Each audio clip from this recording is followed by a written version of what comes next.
Hey YouTube, Richard Scott here. Today is March 12th of 2022. I'm in Northport, Alabama, and hey, we had a little snow last night, not a lot, but we had about a dusting to half inch here in my part of the world, and some of this already beginning to melt off. The sun returns, but it's a cold day, and why not a good day to hang up swarm traps, because in my part of the world we're getting close to swarm season. So you got a little snow on top of these things. But what this is a homemade box. It's a 12 by 12 by 12 cube. It's to mimic a tree cavity, and these are about a 2.5 foot tall.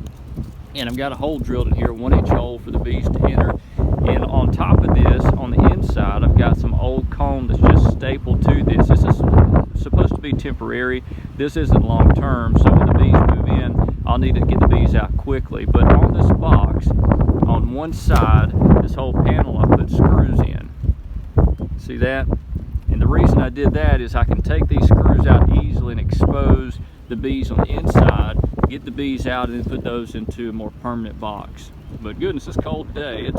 It's only in the upper 20s now. Even though the sun's out, the wind's cold.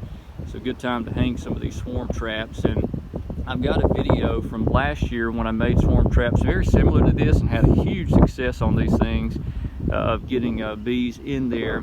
And really it's a simple process getting bees out. I don't have frames on the inside that I can easily transfer, so essentially it's like a very small scale cutout. But it's simple. The process is not that bad. I'm trying to work to streamline this thing best I can. But I'll hang these in trees about 7 feet off the ground. I've also got some lemongrass oil and Swarm Commander I use. I put in a plastic bag and a cotton ball and stick inside there just to help lure the bees. But with some combs stapled in here on the inside, that also helps lure bees in when those swarms start to come out. So again, yeah, we had a little snow last night, so that was pretty cool to see. There's a dog, Lucy, in the sunshine trying to stay warm. But not a lot left of the snow. But we had some.